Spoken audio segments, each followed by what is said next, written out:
U.S. President Joe Biden is in Brussels for the first summit of NATO leaders in 2 years. It's thought the 30-member countries will agree to revise the approach to Russia's aggressive policies and actions and security challenges posed by China. More details live from the Belgian capital, Brussels, is our SABC Foreign Correspondent, Lucy Hough. A very good morning to you, Lucy. Thanks for joining us.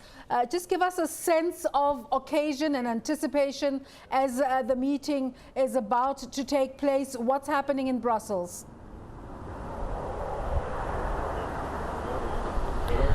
Good morning. Yeah, some very high-profile arrivals here at NATO's HQ in Brussels. The leaders having arrived in the last few minutes or so for a busy day of meetings focusing on the new strategic agenda for 2030. There will be discussions about NATO's collective defence, a new strategy when it comes to threats and recent aggression from Russia and China. There will be a bid from NATO's Secretary General Jens Stoltenberg for a big boost in the 30 allies' contributions to NATO's common budget. At the moment that stands at around $2.5 billion US, but Jens Stoltenberg is hoping for $20 billion over the course of the next decade. That's to invest in new technologies such as artificial intelligence, on equipment for space potential threats as well. So this is a big modernization, we hope. That's what NATO allies will be discussing over the course of the next few hours. Of course, significantly, President Joe Biden is making an appearance. We are expecting the tone to be very different to that of his predecessor, Donald Trump.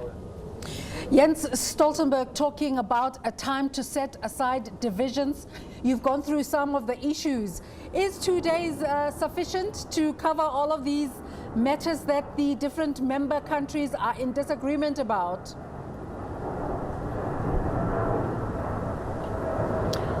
Well, I think certainly, as I say, the tone likely to be very different. I mean, those 4 years under President Trump were deeply damaging to the alliance. He described it as obsolete. He threatened multiple times to withdraw the United States completely. He even walked out of one NATO summit back in 2018. So instead, President Biden will be looking to reassure allies today that America is back, that there are many areas of cooperation, that there does need to be a renewed commitment to the alliance to boosting its defence capabilities, its collective defence, boosting its budget, and ensuring that it is equipped to cope with modern challenges faced by China, but also by cybersecurity and many of other areas. But there are likely to be some areas where there are continued disagreement. We know that Joe Biden isn't taking a drastically different line to his predecessor on the issue of defence spending, that he is still looking for particularly European allies to increase their share, with a continued view in the United States that America is still carrying too heavy a burden. There's also likely to be some difficult discussion when it comes to Afghanistan. We know that some EU allies weren't entirely happy with President Biden's decision to withdraw all US troops from Afghanistan by that date of September the 11th, that some feel it might create a vacuum in the region that could lead to further long-term problems. So there may be some difficult discussions about that, despite the fact there has been a commitment to meet that deadline. There may also be some differing views on how much of a hard line to take on China. Some countries, for example Germany, still want to maintain their economic ties with Beijing, whereas Joe Biden is looking for a much tougher transatlantic front against Beijing. Lucy, the discontent with Russia and China, is it mainly an American issue? How do the other members feel about this conversation? It's certainly not exclusively an American issue. If anything, the focus will be on how to boost European defence.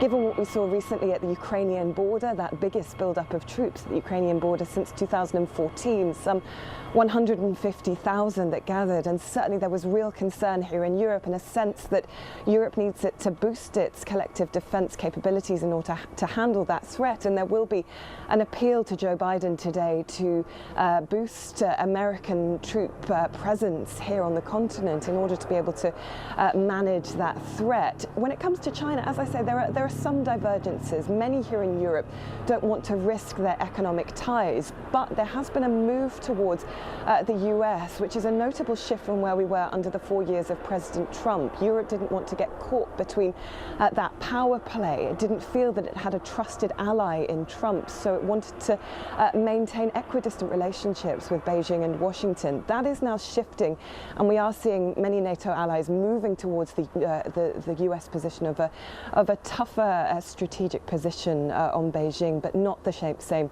shared by Donald Trump. So there is very much a shifting landscape here. Certainly Russia and China are European problems as much as they are American ones. Lucy, we seeing and hearing sounds of helicopters overhead. Is it more of the leaders arriving? Do we have specifics in terms of when the official start will be?